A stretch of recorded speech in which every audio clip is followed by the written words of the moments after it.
Welcome everybody. The presentation is going to begin now. The session will be recorded and it will last for 60 minutes. Please keep your mic muted during the presentation.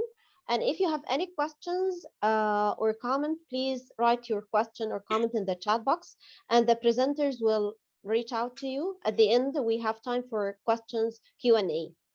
And everybody here will have access to the recording of this session. You will receive the email within 1 week after the session got wedding.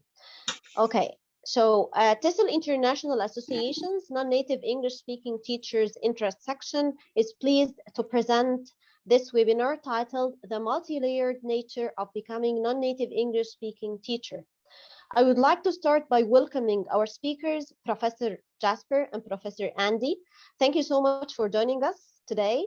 And I also would like to welcome all the participants. We are very pleased to have you all and to have you to attend our webinar. My name is May Wafi. I'm a lecturer of linguistics and translation at the Department of English Language, Literature and Simultaneous Interpretation, Al-Azhar University in Cairo. So now I'm in Egypt, and in Egypt now it's 11 p.m. So time differences, I know sometimes would be like challenging, but thank you, we could all make it. Today I'll be the moderator of the session, and this year I'm the chair of non-native English speaking teachers. And we have with us members of the board. We have Christina, the chair-elect, and we have Merv, other members, and they will talk with you perhaps if you have a chance to do so. It's my pleasure now to introduce today's speaker. We have Professor Jasper Shea. He holds a PhD in education and specializes in international higher education, learning design, and TESOL. He is currently a learning designer at the University of New South Wales, Australia. He's associate editor of Journal of International Students, fellow of Star Scholars. He was a recipient of Noam Chomsky Global Connections Awards as emerging scholar in education for his book published by Routledge in 2020, International Students Mobility, Understanding Identities and Engagements. Welcome, Professor Jasper. Also, I would like to welcome Professor Andy Gao. He is a language teacher, educator at the School of Education, University of New South Wales, Australia. He has been involved in language teacher education in Hong Kong, mainland China, and Taiwan. His research interests include language learning autonomy, language education policy, and language teacher education. He's a co-editor of System, an international journal of educational technology and applied linguistics here, International Review of Applied Linguistics in Language Teaching, and senior assessor Springer. He also co-edits the English language education book series for Springer. Welcome, Professor Andy. Professor Jasper and Andy will give their talk in 40 minutes. And then we will have 10 minutes for questions and answers. So please, if you have any question, you may write it in the chat box and we will discuss it at the end of the presentation. And now, Professor Jasper, the floor is yours. Yep. Okay. So thank you for inviting us. And today's webinar will be given by Andy and myself. And so let's just get started. Oh, can you guys all see my screen? Fine. Yep. Okay. All right. And oh, why is it? Oh, okay. Yep. So this is what we will cover today. And basically, there are 4 parts of this presentation. And the first part, I'll be talking about the purpose of this research. And oh yeah, Andy, can you please just keep the meeting participant while I'm talking? Yeah, thank you. So, so the first part of the purpose of this research, or where I need to talk to you about, discuss about a little bit about why is it that there's a need for us to come up with this transdisciplinary model for NNEST, NNEST, NNEST. And then Andy will guide us through the discussion around the theoretical framework, the model produced by Douglas Fir Group, and the current trend of a NNEST studies. And then the third part will be the finding. I will be discussing the synthesized model and how we use this model to interpret one non-nest 6-year identity transformation. And then we move on to implication with NDGAL, and then hopefully we can save some time for Q&A, okay?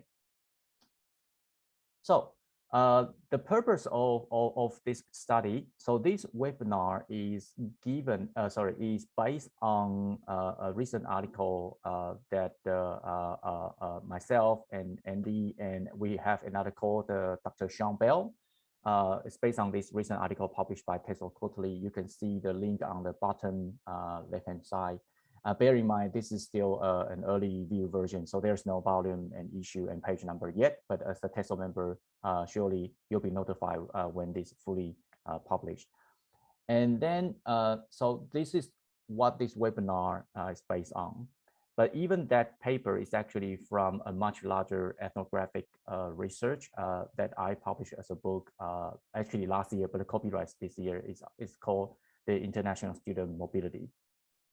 So in this research, I followed 9 Taiwanese international students, 4 male and 5 females, before, during, and after their overseas studies in Australia. So these 9 Taiwanese international students, they were all master degree students, okay? Because I needed to choose a student who finished the study within 1 or 2 years. So these students, they moved to Australia for their master's degree in leading Australian universities. And they stay in Australia for, they study their master's degree between 1 to 2 years, depends on the nature of their study.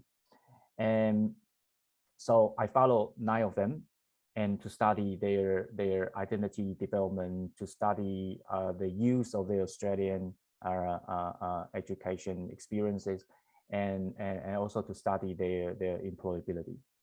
So there are 2 batches of data collection. And the first batch of data collection was between 2013 to 2015. So I sort of cover before, during, and after their identity development. And that first batch of data collection got me a PhD. But then I wanted to publish this research as a book, and I was so curious about their employability. So I extended the research ethic again and went back to study their post-graduation development. So the second batch of data collection was between 2016 to 2019. And the participant of this research, her pseudonym is Hui Ting, okay? And I followed her when she was 22 years old to 28 years old. And she is now currently English teacher, a non-nest in Taiwanese secondary education.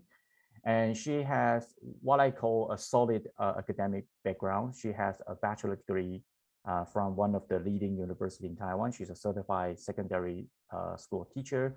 And she also received her master's degree in TESOL. So in my book, I use Pierre Bourdieu's notion of habitus, capital, and field to understand identity.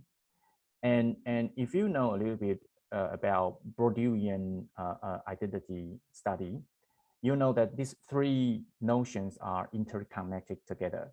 For example, a person's economic capital, meaning how much money this person has, will influence his habitus. Okay, that means the inner system that he uses to interpret the world around him.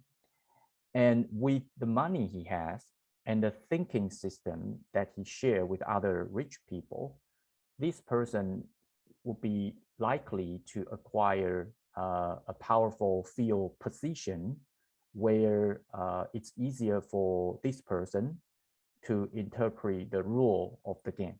Okay, so this is this quick example is where you center your Bourdieuian understanding around capital. And if you center the understanding around habitus, there will be a different dynamic.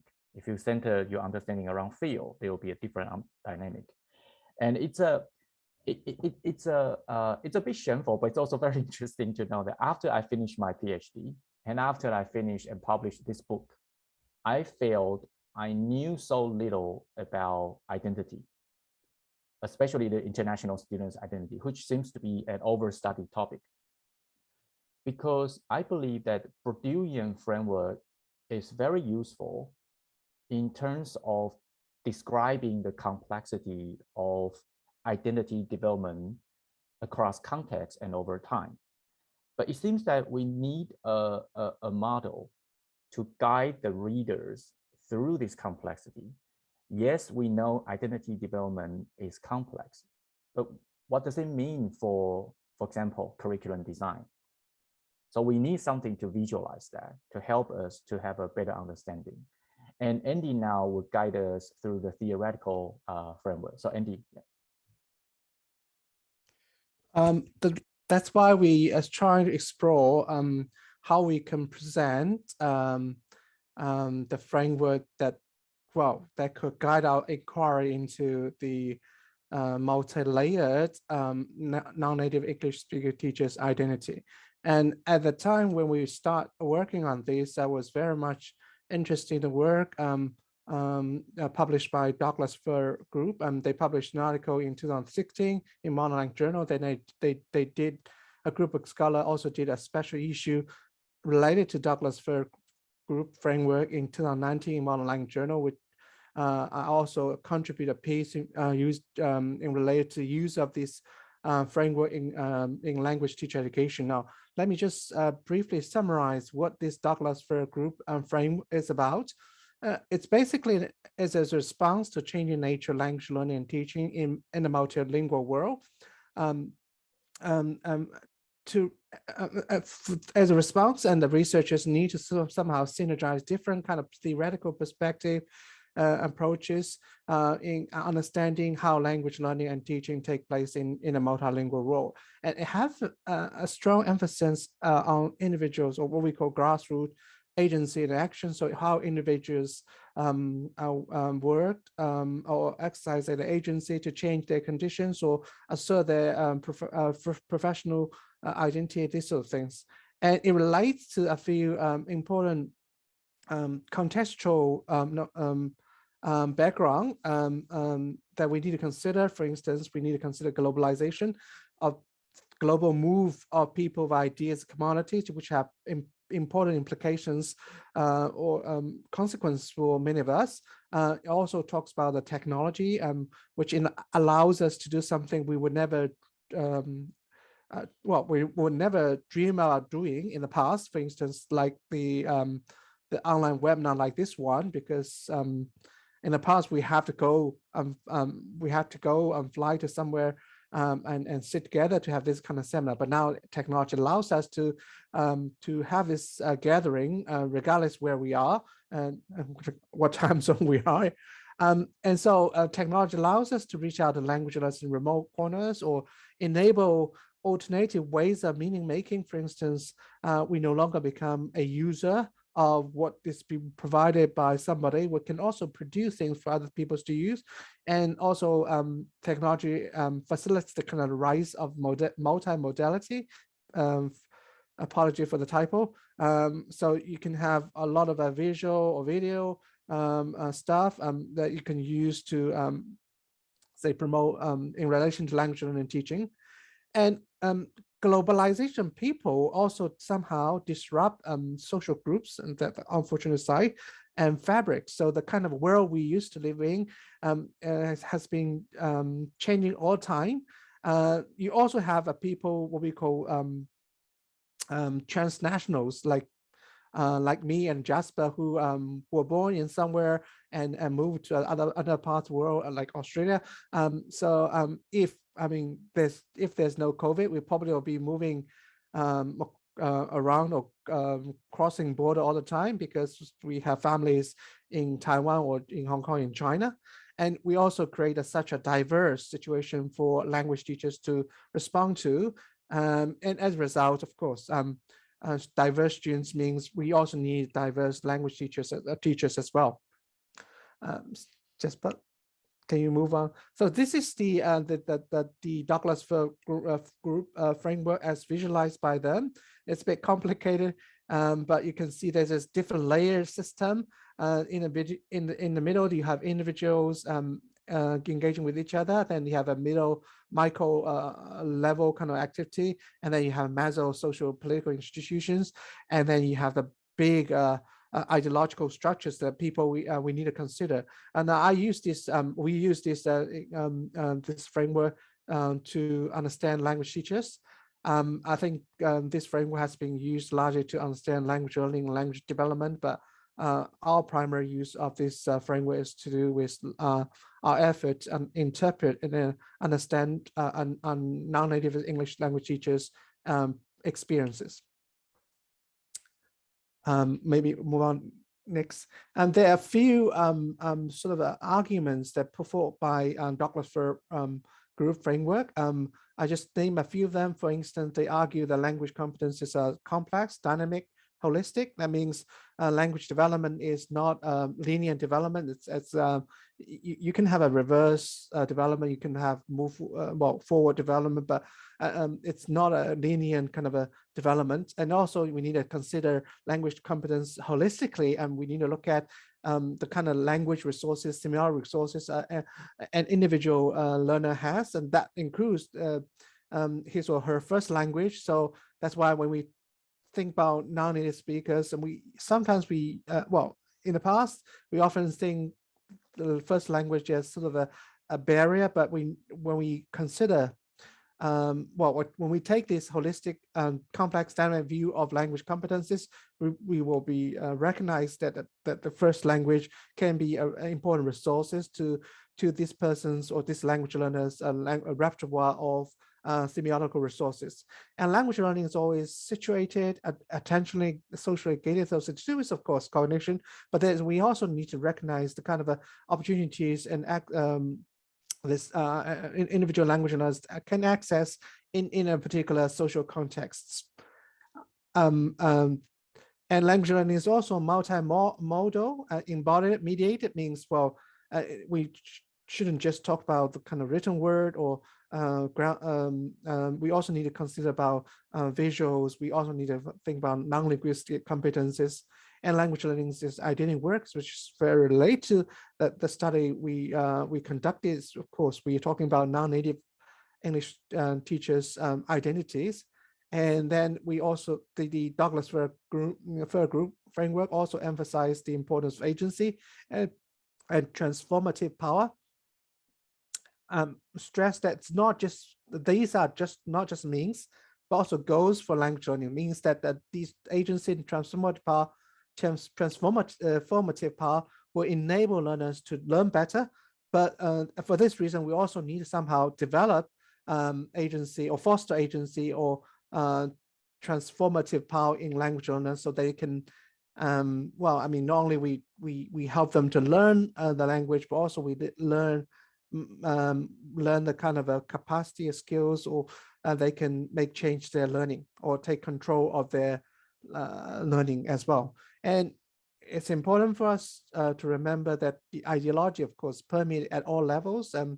A particular task or favored by particular group of people has certain ideological foundation as well. So it's not just purely a pedagogical task. It has, for instance, a lot of tasks in community language teaching seem to somehow presumes the kind of a certain, well, superiority of native speakers rather than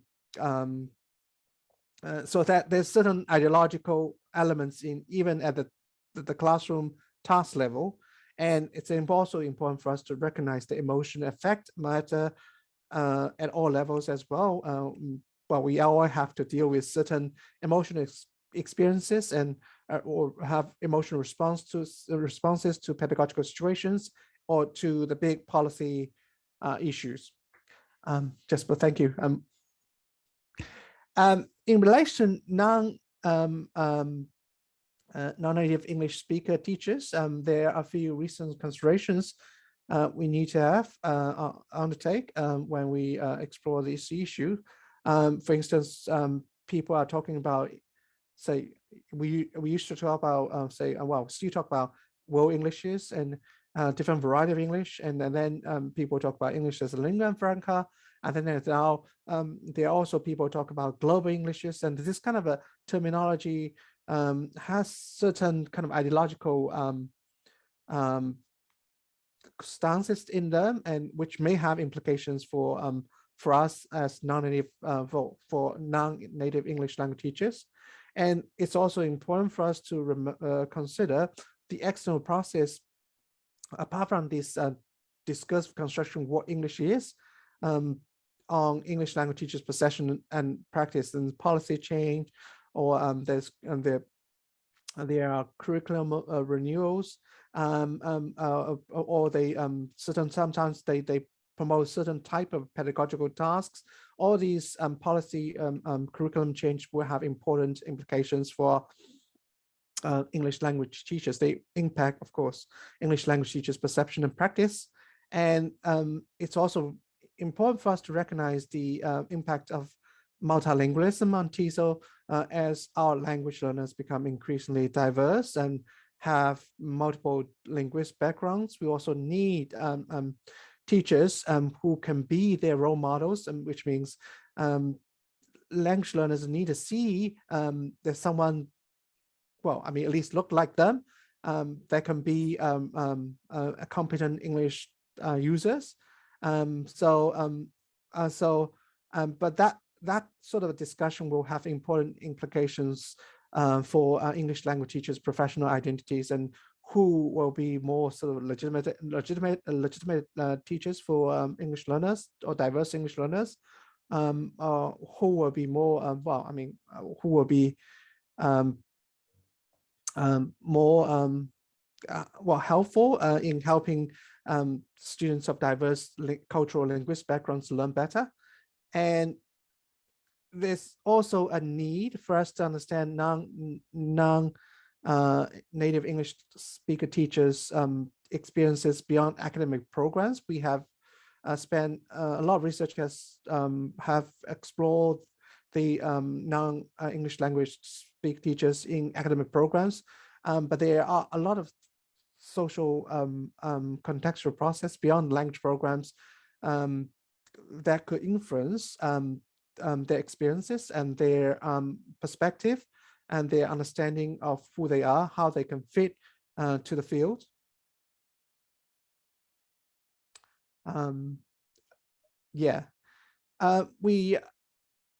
We have a particular conceptualization of professional identities. We draw on Hall's idea that identity is a concept operating under erasure, an interval between reversal and emergence. So there's constant kind of a negotiation in the process of identity formation.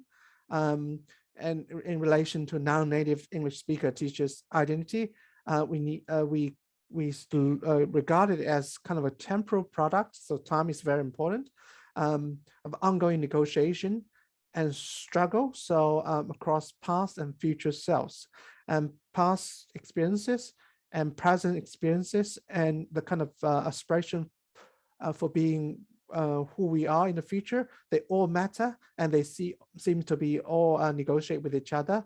And sometimes we sort of struggle in the process, and all these struggles, negotiations, of course, take place in specific circumstances.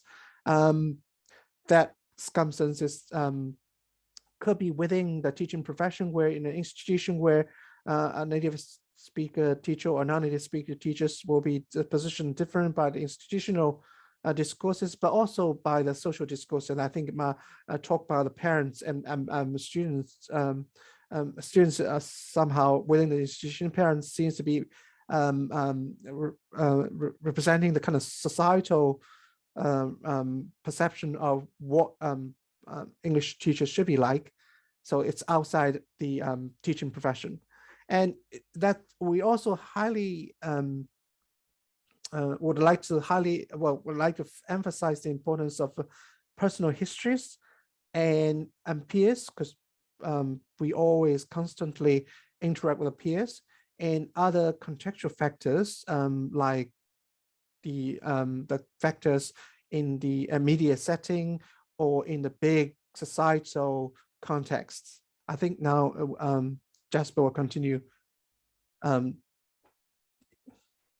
reporting findings. Yep. So I really recommend you guys to read the Douglas Fair Group article published in, I think, Modern Language Journal in 2016, and also Andy published some of his reflection on this model as well.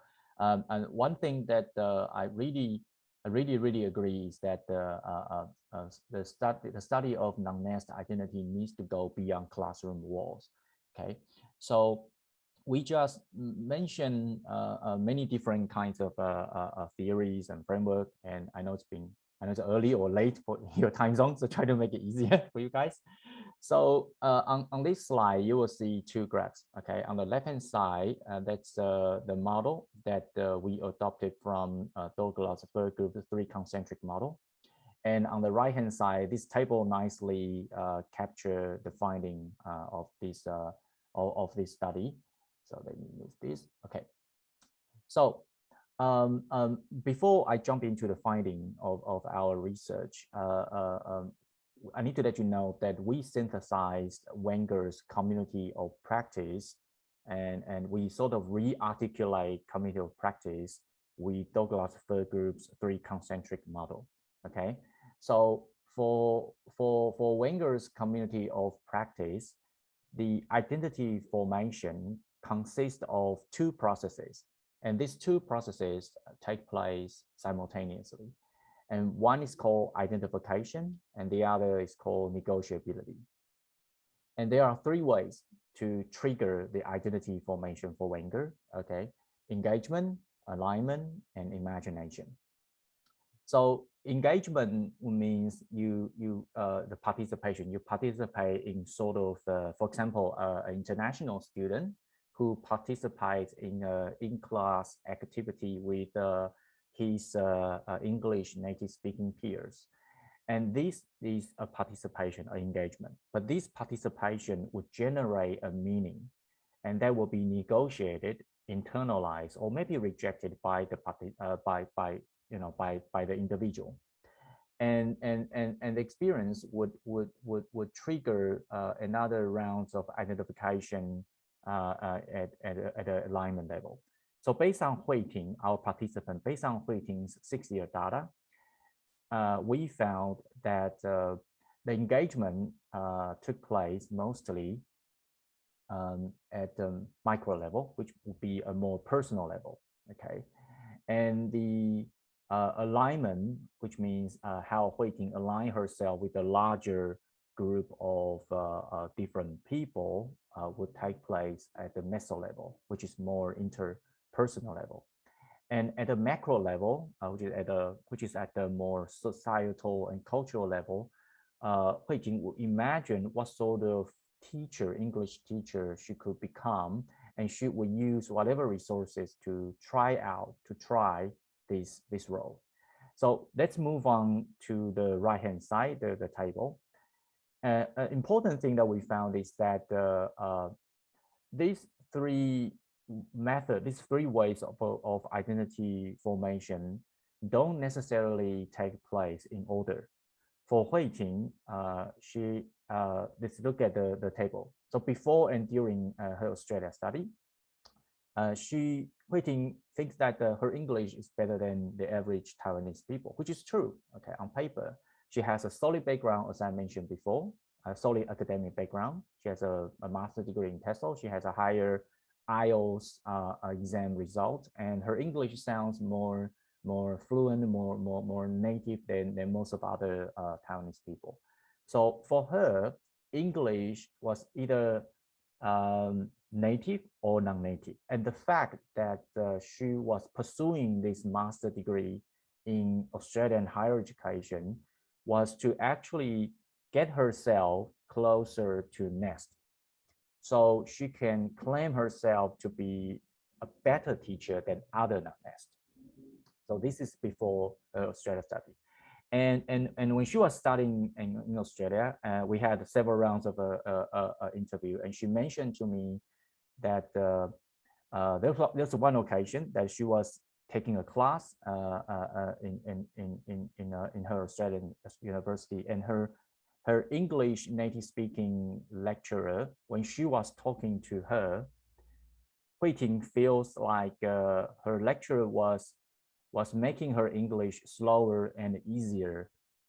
And then, but when the lecturer was having another interchange with another English native speaking Australian student, she couldn't understand what they were talking about. And she used that as an example, and she summarized this nicely. She said, that's a moment she realized that when the nest are being nested, that's a moment you know you don't belong. You don't belong to them. And then this several in-class activity trigger different meanings, and Hui-Ting internalized it, and she started to reflect that the English that she learned in Taiwan was all textbook English. And the idea of becoming a so-called better English teacher, meaning to get herself close to a nest, was not achievable. So she got really frustrated, and then she started to imagine that what kind of person she could be. And she told me that she was curious about how far her English would take her. And she started to reject the idea of becoming an English teacher because she didn't want to teach textbook English. She didn't want to tell students a goal that even herself can't achieve. So she stayed in Australia after 1 year master degree study. She stayed in Australia as a working holiday worker, and she tried, experimented different jobs. She waited the table. And the last time we had an interview, it was in Perth. She was working in a mining company in Kalgoorlie in Perth. And then, and in Perth, that time in Perth, she told me that she had met so many different friends from different parts of the world. Some of them English native speaking, some of them non-English native speaking. But she all needed to communicate with them by using English as a common language. So she said this identification generated another meaning. She said she told me that now she understand that everybody's English is limited, even for native speaker. It's all about how you can achieve the best communication result with your limited English. And with that meaning, she started to think if she returned to Taiwan and became an English teacher again, how she can teach the functionality, how teach this idea of becoming a functional user of English to students. So after working holiday visa, because immigration was never Hui-Ting's intention, she returned back to Taiwan, and naturally, because she's a certified English teacher, so she took a job in a secondary school in Taipei, the capital of Taiwan. And I would say automatically she was categorized as one of the member of a non-nest. Okay, and when she rejoined the teaching force, she still perceived a strong, what we call a native speakerism. The native speakerism is still very much upheld in Taiwanese English education, and she still feel a very strong favor for NEST, and also in the choices of teaching material and in the choices of pedagogical method. But this time will be a little bit different, because this time when Hui-Ting joined that, when she perceived this, the meaning she generated now is more like she feel like she needed to change this. She needed to push changes. So she started to form the alliance with other secondary school English teacher within her school and also across different schools.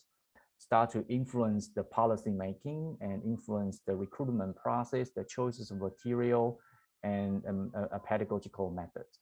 So from Huiting's data here, you will know that Douglas-Fir group's model help us to not just to visualize the identity formation at different level, but how you gonna generate different meaning and how the meaning at different level will influence each other, and hopefully, for example, like I totally agree with what Andy said that the study of non-NEST should move beyond the academic program.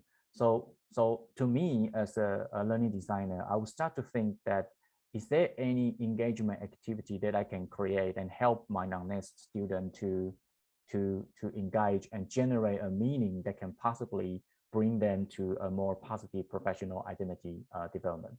So this is the finding of this research, and now Andy would guide you to the implication. Andy. Okay. When I contribute the piece response to the Douglas-Fir group framework 2016 in the special issue dedicated to that framework in 2019, I discussed the implication that framework could have for language teacher education. The first important implications that the framework could have us is to do with the deficit discourses. I mean, I think there's a lot of deficit discourses associated with sort of non-native English speaker teachers that we need to somehow overcome. We need to address as part of a professional practice. And the framework also has implications for theorizing language cognition, language learning in context beyond academic settings. So that's kind of very much broader understanding of how language operates in different settings apart from academic settings. We have been focused too much, well, I mean, not too much, but a lot of our studies in the previous studies have focused on languages in academic settings, and we need to somehow understand how language users use different kind of semiotical linguistic resources for their pursuit of hobbies or career opportunities, or in context beyond academic settings. And the third implication probably not much directly to do with this study, because it talks about how we can use this kind of usage-based approach into pedagogy. Well, in a sense, it's important because we need to recognize that we need to consider the kind of opportunities and language learners and language users have for using a particular language in different contexts, and we need to consider that kind of opportunities or resources access they have when we talk about language pedagogy. I think probably non-native speakers will have better understanding of how, say, their students or especially students of similar language cultural backgrounds will be able to use the language that they trying to teach them in context beyond language classrooms in real life situations. So now, related to the study, and Jasper, I think we can move on to another slide. I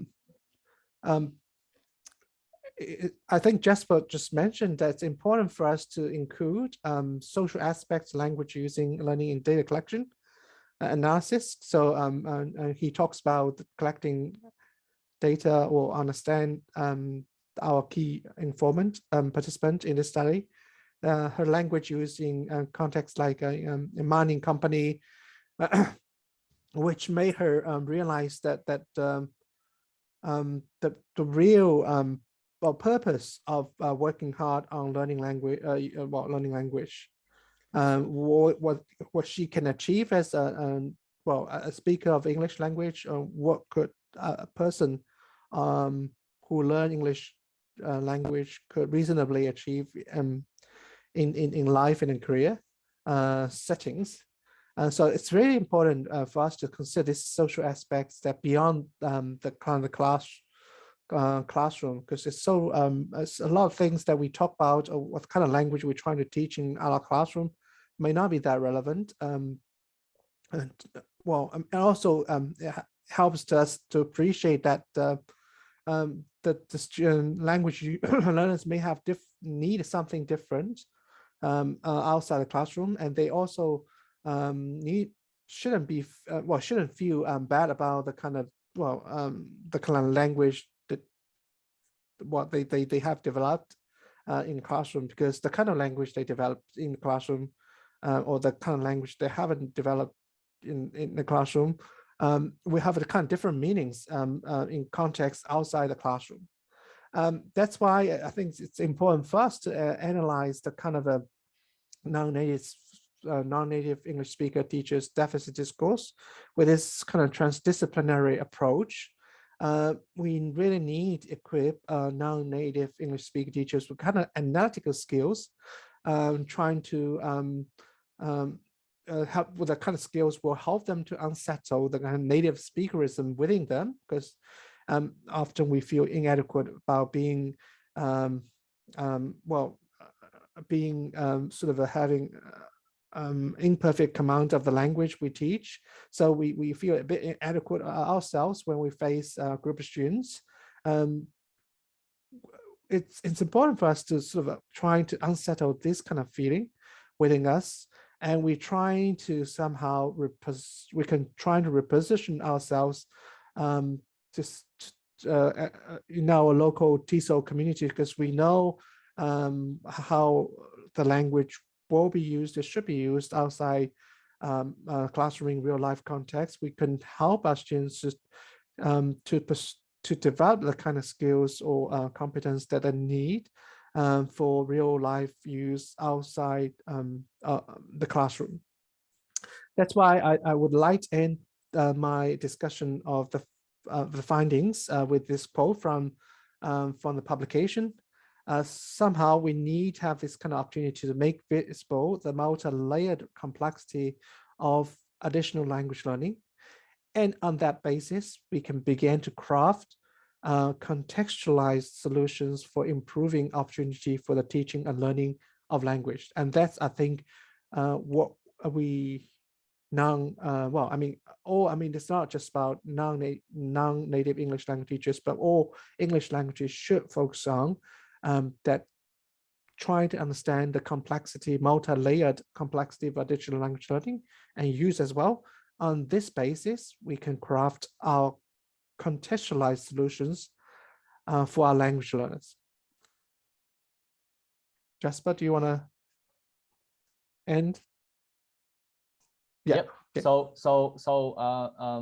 Yes. So again, so previous studies on non-NNEST student non-NNEST identity development seems to compare, the development of a non-NNEST before and after academic program. So I surely believe that it seems like we've been treating these identity, the non-NNEST identity development as like a separate identity, but it's actually closely related to personal history.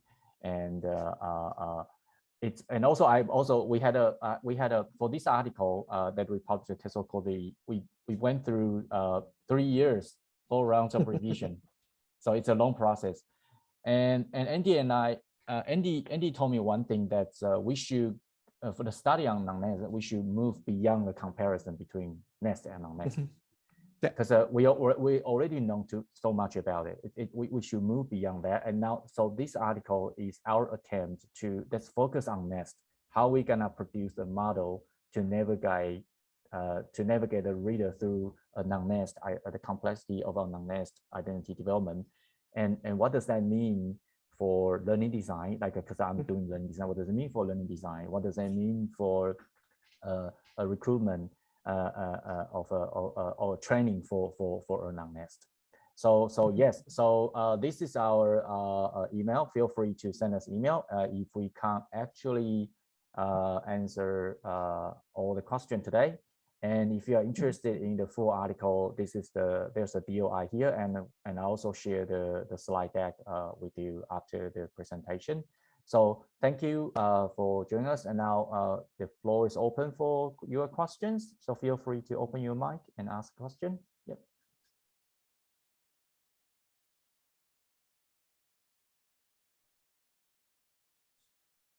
I think there's a And question in chat. Jasper for the eliminating webinar.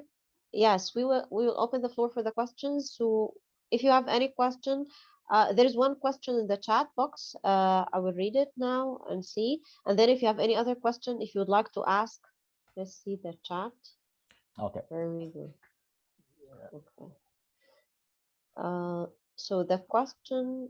Cheryl, I think. Oh, functional yeah, English I writing. think. Andy? Yeah, she's asking. I'm Anything? interested in functional English writing. What resources can I find on that? I think it really depends on what you mean by functional English writing. If you talk about the kind of English for specific purposes, there's a lot of resources in relation to English for specific purposes or English for academic purposes. And I've been told that when you talk about academic writing, for instance, whether you speak English as a first language or additional language, we all have to learn how to write academically. And just like me, writing in academic Chinese, I don't know how to write academic Chinese. If I have to publish an article in Chinese journal, I have to ask my PhD students who used to be a Chinese major, so help me to improve my expressions and writing. Otherwise, my writing in Chinese will be quite a laughing stock for Chinese journal editors. So I think we all, when we come to functional writings, we really need to somehow, we all have to learn in relation to specific function we talk about, specific context we talk about. If we would talk about English for academic purpose or medical purpose, we have to find the relevant text in that kind of a setting, how the text or language are used or represented in this kind of specific text context and setting, and for that particular purpose, and we somehow have to imitate and there. And sometimes we have to ask for help. Yeah, imitation, I think it's going to be very helpful. Like you have to define what a function, like what kind of genre you mean, like it's a report or essay, and I think at UNSW we have a program called, it's a diagnosis English program. So they diagnose, so they define the genre of the writing and diagnose students' needs, and then they find the exemplar template and try to explain the student about the difference in terms of structure. Yeah. Now, I can share a personal experience of my, I started, say, in 2001, I started going to study abroad. And so did my first master in the University of Warwick. And before I went UK for my master studies, it's my first time to do academic studies in an English medium university. I had a couple of nice Australian friends say, well, if you need any help with your essay or assignments, you can just send us your draft and we can look at them and help you to improve your essay and draft. And so, and then October 2000, at the end of October, around this time, 2001, I needed to submit my first assignment ever. And I sent my friends my draft and they never respond to me. So that could only mean that my writing was so bad. So it took quite a few years for me sort of to develop certain kind of skills by imitating and looking, but basically looking at what people, like good journals like TESOL, the people, how they write in this good journals, and then trying to imitate the way they write. I think we got Another question. Yeah, Christina, the analytical tool. Christina, so the tool would be the model that we share in actually in the finding. So again, I'm a learning designer, so you find me keep speaking from a learning design perspective. So for TESOL program, what I have seen is that you drop an activity, for example, a placement activity, and the student need to finish that and finish the assignment, finish the task, and that's it. There's no follow-up. So we have to, so the model that will produce you actually tell you that based on our 6-year data, we found that the engagement activity actually trigger a meaning for a non-nest. So as in the TESOL program, it is important to help the non-nest to understand For example, like if you pair a non-nest with a nest, and after the in-class activity, there should be something for them, a safe place for them to reflect on their experience. So as a teacher, for example, it could be the pace of the activity. It could be a different arrangement needed. So the model is an analytical tool for the TESOL program to use to visualize a non-nest identity development processes. And indeed, yes. Yep. I would just say, well, this tool is very useful to look at what kind of language we teach or we're trying to get our students to learn in the classroom. And then also trying to find out what kind of language or will help our language learners and users to achieve their purposes outside the classrooms. For instance, the kind of language, the perfect language we're trying to teach them may not actually help them to I mean, when we go out of the classroom, when we interact with people, we need to somehow build a trust or build a rapport with other people. That doesn't necessarily depend on the kind of perfect language that doesn't sound, well, genuine or natural with us when we interact with people outside the classroom. I mean, you probably have this kind of experiences, but let me share another experiences I have. Actually, my wife had when I was trying to apply for a visa to come to Australia, and somehow there was document issues. So my wife called the immigration in Australian immigration department. The person who picked up the phone, I think, turned out to be a migrant himself as well. So actually, this person must be from, because the Indian name.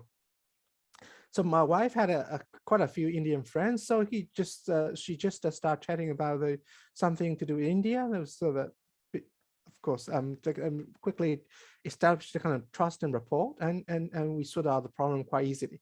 But if my wife used this kind of very typical standard kind of English, and which is, of course, will help her to communicate language, a message quite effective, but doesn't really build that kind of rapport and trust rapport relationship you need in this kind of transaction where we want to have problem solved. So that means some sort of a non-native speaker, let's say, quotation mark, will actually present ourselves in a much more relatable, genuine way when we work with people with multiple language and cultural backgrounds.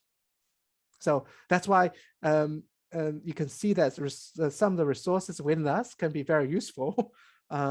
Although within the classroom, we're trying to teach our students the kind of perfect language we think that they will benefit from, but help them to discover the kind of resource within themselves that will help them to achieve certain socialization goals or even career opportunities outside classrooms. It's also important.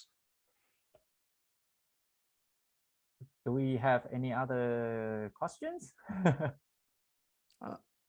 Feel free to open your mic as well. You don't really need to use. Yeah, please open your mic. Yeah. Difficult for us to read the chat. I have a question. Yeah. Hi. I do want to ask the panel, the teachers, to give us some tips on how to remain or retain some level of confidence as NNEST who are teaching in English-speaking countries.